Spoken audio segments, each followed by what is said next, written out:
E aí, pessoal, tudo bem? Vamos estudar mais um pouquinho aí para CPRE, nossa certificação de engenharia de requisitos, falando hoje aqui da unidade 6. Eu sou Roberto Sabino e vou falar para vocês um pouquinho sobre casos de uso. Quero lembrar vocês, para a prova especificamente, é bem importante que você lembre que eu tenho dois conceitos diferentes. O conceito de diagrama de caso de uso, que se refere à parte gráfica, essa parte aqui, ó, que nós estamos vendo os casos de uso e os atores.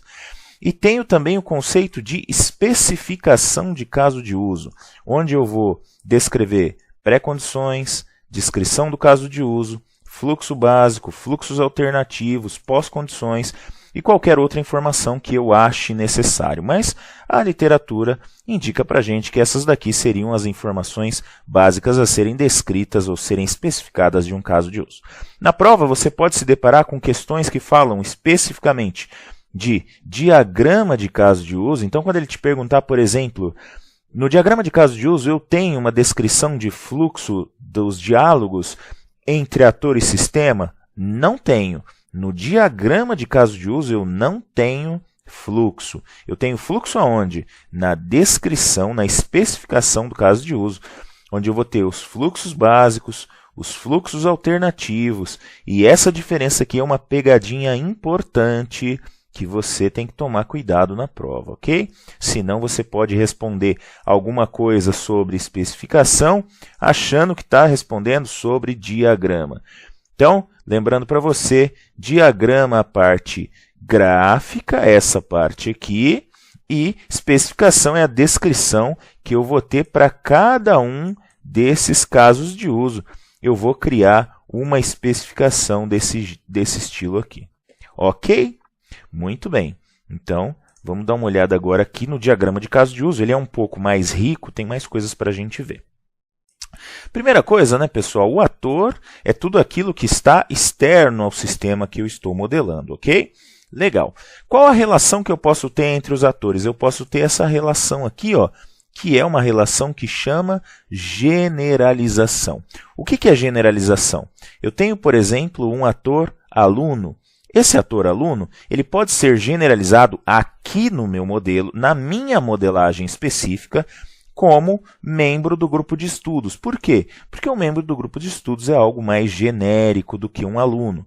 Eu também tenho um instrutor, que no caso também é considerado um membro do grupo de estudos. Então, tudo aquilo que for comum ao instrutor e ao aluno, eu vou colocar como algo que é do membro do grupo de estudos. Então, a generalização serve justamente para generalizar aqui o conceito, e tudo aquilo que for comum a esses dois atores, eu posso pendurar nesse ator genérico aqui. Por exemplo, participar da reunião de estudos. Tanto o aluno quanto o instrutor participam da reunião de estudos. Logo, eu preciso prender isso na generalização. Comentar materiais em sala. Tanto o aluno quanto o instrutor podem fazer isso. Muito bem. Agora, eu vou ter coisas que são específicas, então, são dos atores específicos. Por exemplo, preparar material para a reunião. Quem faz isso é um instrutor. O aluno não prepara o material para a reunião. Logo, isso aqui é um caso de uso, é um uso que está restrito aí ao instrutor. Eu não posso prender na generalização. Ok? Essa ligação aqui, né? Essa relação de generalização, ela também pode existir em casos de uso, ok? Então, os casos de uso também podem ter uma relação de generalização. Nesse caso aqui, eu tenho que o aluno ele efetua pagamento, então efetuar pagamento da prova. Se ele vai fazer o pagamento da prova, ele pode fazer esse pagamento, por exemplo, com cartão de crédito, pode fazer com boleto bancário. São coisas mais específicas, é um passo a passo mais específico, mas eu posso ter um passo a passo genérico de efetuar pagamento da prova. Então, a relação de generalização é a mesma. Tá?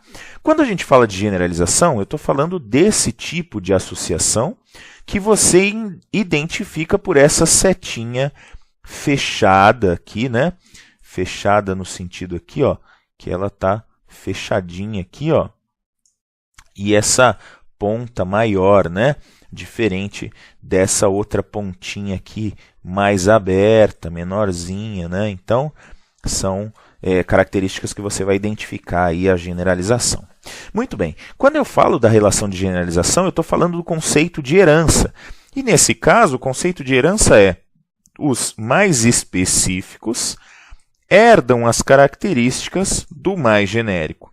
Então, todas as características que estiverem nesse mais genérico, elas automaticamente são herdadas pelos dois filhos aqui, né? Nessa herança.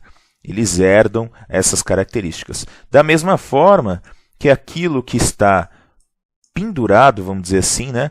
Nesse ator aqui, automaticamente vai vir aqui para os atores de baixo também. Ok? Muito bem.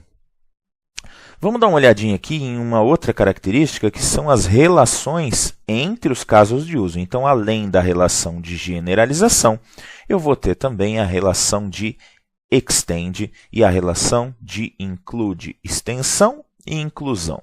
Como é que funciona isso? O meu ator aciona um uso do sistema, ele aciona um caso de uso. No caso aqui, por exemplo, participar de prova de certificação. Esse comportamento inclui o comportamento de preencher gabarito, tá? Então, quando ele está fazendo na prova de certificação, ele vai preencher um gabarito aqui. E essa prova de certificação também pode ser estendida por obter certificação CPRE. Ou seja, nem sempre que o aluno participa da prova, ele vai obter a certificação.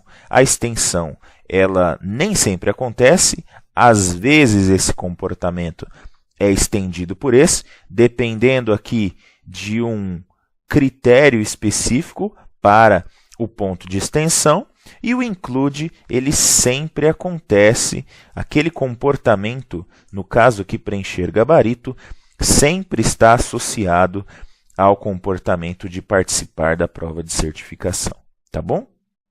Lembrando a você que, na verdade, aqui é só um modelo conceitual, né? A prova de certificação CPRE é aplicada aqui em São Paulo, pelo menos, né?